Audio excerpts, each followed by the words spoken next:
Hello বন্ধুরা, চলে এসেছি তোমাদের কাছে আরেকটি ভিডিও নিয়ে। আজকের অরূপ এ টু জেড ভিডিও জোনে।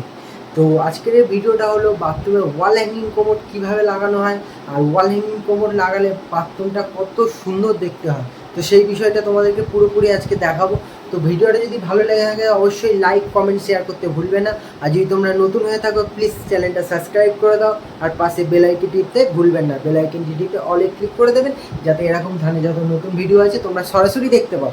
চলো বন্ধুরা, তোমাদেরকে আমি আজকে ভিডিওটা দেখাই। তোমাদেরকে ওয়াশরুমটা আমি প্রথমে দেখিয়ে নিই। তো ওয়াশরুমে এটা হচ্ছে দরজা। তো স্বাগতম ওয়াশরুমে। তো ওয়াশরুমে ঢুকে তোমার বাঁহাতে পড়ছে ওয়াশ বেসিন, মানে এই ঠিক আয়নাটার নিচে লাগবে ওয়াশ বেসিন।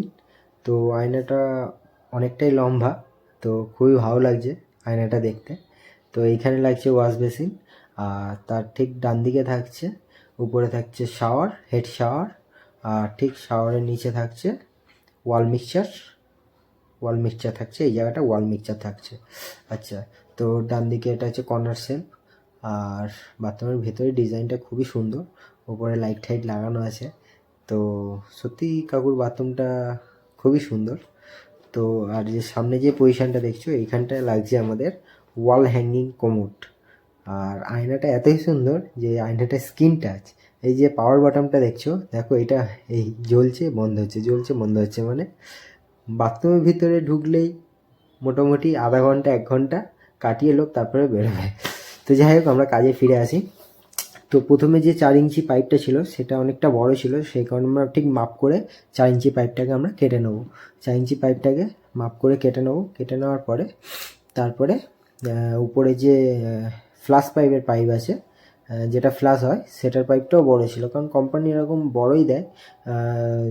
কোথায় কীরকম মাপে লাগবে সেটা তো যারা কাজ করবে, মানে আমরা মিস্ত্রিরা, আমরাই বুঝতে পারবো কোথায় কী পাইপ লাগবে। তো দুটো পাইপ আমরা কেটে নিলাম ঠিকঠাক মেজারমেন্ট করে। তো মেজারমেন্ট করে কেটে নিয়ে আমরা পাইপ দুটো এমনি হাতে লাগাবো। হাতে লাগিয়ে তারপরে আমরা কোমরটা একবার ওখানে সেট করব, যাতে দেখবো যে পাইপের মাপগুলো ঠিকঠাক আছে কি না। কারণ পাইপের মাপগুলো যদি ভুলভাল থাকে তো কোমরটা ভালো মতন সেট হবে না। তো আমরা পাইপটা হাতে লাগিয়ে নেবো, আর ভালো করে পরিষ্কার করে নেবো, যাতে বালি ঠালি থাকলে অনেক সময় কী হয়, কোমরটা ক্র্যাক হয়ে যাওয়ার চান্স থাকে। তো সেই কারণে আমরা প্লাস পাইপটা আর কোমরের 4 ইঞ্চি পাইপটা আমরা লাগিয়ে নেবো। লাগিয়ে নিয়ে আমরা কোমরটা এমনি হাতে ওখানে ধরে দেখবো যে পাইপ দুটো ঠিকঠাক ওর সেন্টারে লাগছে কি না। তো দেখা গেল ঠিকঠাক সেন্টারেই লাগছে। তো লাগার পরে আমরা ওখানটা একটা মার্ক করে নেবো। মার্কটা আপনারা দেখতেই পাচ্ছেন, কোমরের চারিদিকে মার্ক করে নিয়েছি। আর দুটো মেন যেখানে কোমরের ফুটোটা হবে সেই দুটো আমরা পয়েন্ট করে নিয়েছি। পয়েন্ট করে নেওয়ার পরে আমরা তাহলে ওইখানটায় ড্রিল দিয়ে ফুটো দুটো করে নেব। একটা ফুটো হবে ঠিক এইখানটায়, আর একটা হবে এইখানটায়। এই দুটো ফুটো দুটো জায়গায় ফুটো হবে। তো আমরা বিট লাগিয়ে নিয়েছি। তো আমরা খুব সাবধানে ফুটোটা করতে হবে, কারণ অনেক সময় কি অনেকের দামি টাইলস লাগানো থাকে। তো তো সেই কারণে যদি, যেহেতু এটা ভাইব্রেটার, তো ঠেকালেই অনেক সময় কি হয়, ক্র্যাক হয়ে যায়। তো সেই কারণে খুবই সাবধানে ফুটোটা করতে হবে। আরেকটা জিনিস মাথায় রাখতে হবে, যে ফুটোটা যেন বেশি ডিপ না হয়ে যায়। বেশি ডিপ হলে কী হবে, কোম্পানি যে নাট বোল্ট দিয়েছে, তো নাট বোল্টটা যদি বেশি ঢুকে যায় তাহলে কোমরটা কিন্তু সেট হবে না। আর এই কোমরের মেন কিন্তু জোর হচ্ছে এই নাট। এই নাটের উপরে টোটাল কোমরটা থাকছে। তো সেই কারণে এটা খুব সাবধানে ফুটোটা করতে হবে। আর দেখে নিতে হবে যে ওই কোম্পানি যে নাট দিয়েছে সেই নাটের থেকে যেন বেশি না হয়ে যায়। তো নাটের আগে হচ্ছে আমরা পিভিসি, কোম্পানির নাটের সাথে পিভিসি গুটকা দিয়েছে। পিভিসি গুটকাগুলো ঠিক গুটকার মাপে ফুটোটা করতে হবে। করলে তাহলে নাটগুলো খুব ইজিলিভাবে আর খুব সুন্দরভাবে লেগে যাবে। তো সেই কারণে আমরা সাবধানে ফুটো দুটো করে নেবো। আর যে পিভিসি গুটকা আছে ওই গুটকাটার মাপে আমরা ফুটোটা করব, তাহলে যেহেতু নাটগুলো তাহলে খুব ভালোভাবে লাগবে। তো সেটা করার পরে আমরা ভেতরটা ড্রিলটা করে ভেতরে সব নোংরাগুলো পরিষ্কার করে নিয়ে আমরা পিভিসি গুটকাগুলো দেয়ালে সেট করে দিলাম। সেট করে দেওয়ার পরে পিভিসি গুটকাটা একটুখানি বাড়তি ছিল, তো সেইটাকে কেটে দিতে হবে, কারণ যেন পুরো যদি দেয়ালের টাইলসের সমান থাকে তাহলে ফিটিংসটা ভালো হবে। তো ওটা লাগিয়ে ওটা করে নেওয়ার পরে আমরা নাটগুলোকে রেঞ্জ দিয়ে ওর মধ্যে টাইট করতে হবে এবারে। তো দেখতেই পাচ্ছ, নাটগুলো আমরা রেঞ্জ দিয়ে ভালো করে টাইট করে নেব।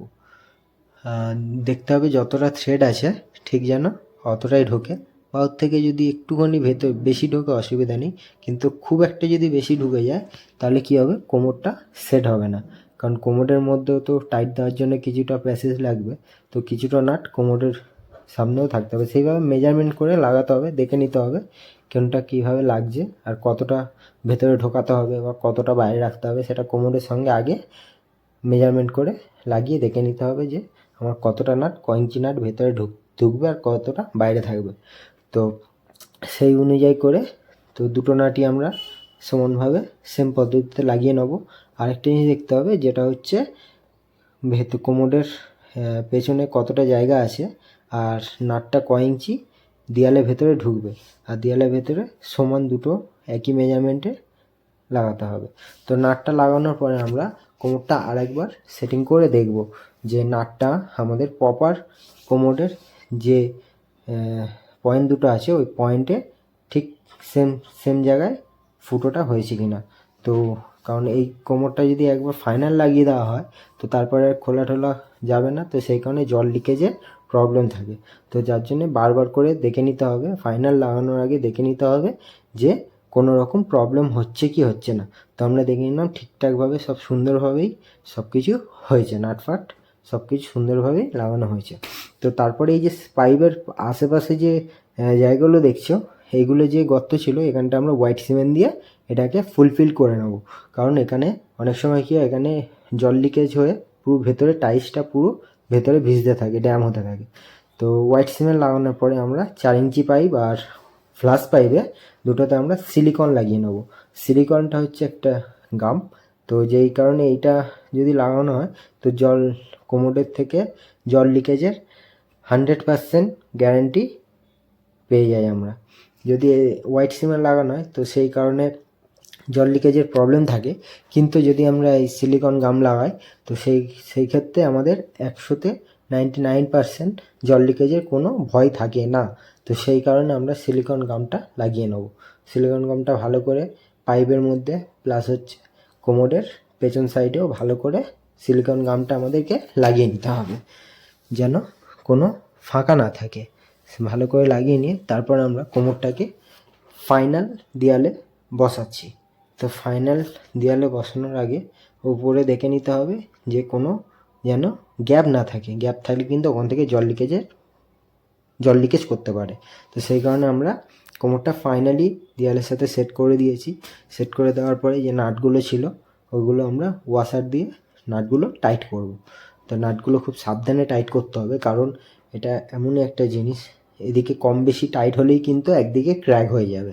তো সেই কারণে মাথায় রাখতে হবে সবসময় যে দুটো সমানভাবে টাইট দিতে হবে। ডান দিকেরটা যদি একটু দাও বাঁ দিকেরটাও একটু দিতে হবে, যে একদিকেরটা বেশি দিয়ে একদিকেরটা পরে দেবো সেরকম করলে কিন্তু হবে না। তাহলে নাট দুটোকে সমানভাবে টাইট দিয়ে নিতে হবে। দেখতেই পাচ্ছ তোমরা এই যে নাট, এটা আমাদের রেঞ্জ দিয়ে ভালো করে সমান করে টাইট করে নিতে হবে। তার আগে কিন্তু আরেকটা জিনিস অবশ্যই দেখতে হবে যে আমার কোমরটা সোজা আছে কিনা। তার জন্য আমরা লেভেল দিয়ে দেখে নিয়েছি যে কোমরটা আমাদের সোজা আছে।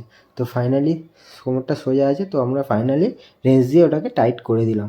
তোমরা বন্ধুরা দেখো যে নাটটা কোন জায়গাটা থাকে, নাটটা ঠিক কিন্তু পেছন সাইডটাতে থাকে, এদিকে একটা আর এদিকে একটা, দুটো নাট থাকে, দুটো নাট আমরা রেঞ্জ দিয়ে টাইট করে নিলাম। আচ্ছা, তো তারপরে আমরা কোমরের ঢাকনাটা লাগাবো। তো কোমরের ঢাকনাটাও আমরা খুবই ইজিলিভাবে লাগিয়ে দেবো। নিচের দিকে নাট আছে, নিচের দিকে নাট দুটো লাগালেই আমাদের কোমরের ঢাকনাও লেগে গেল। ঠিক আছে, তো ফাইনালি আমাদের কোমরটা লাগানো কমপ্লিট। তো তোমাদের আমি ফাইনাল লুকটা একবার দেখিয়ে দিচ্ছি বাথরুমের। তো ফাইনাল লুকটা হচ্ছে আমাদের এইটা বন্ধু। তো ফাইনালি দেখছো কোমরের ঢাকনাটা কিন্তু হাইড্রোলিক আছে। কোমরের ঢাকনাটা তুমি তুলে ছেড়ে দেবে, ছেড়ে দিলেও কিন্তু একা একা আস্তে আস্তে আস্তে আস্তে করে নেমে যাবে। তো এটা হচ্ছে আমাদের কোমরের ফাইনাল লুক। তো এই যে উপরে যেটা দেখছো এটা হচ্ছে পুশ প্লে বটম, এটা কিন্তু চাপলে আমাদের কোমরে ফ্লাশটা হয়। তো এরকম ভিডিও দেখতে বন্ধুরা আমার চ্যানেলটাতে অবশ্যই সাবস্ক্রাইব করো, আর যদি লাইক না করে থাকো তো একটা লাইক করে দাও। তো দেখা হচ্ছে পরের ভিডিওতে Arup A to Z video zone.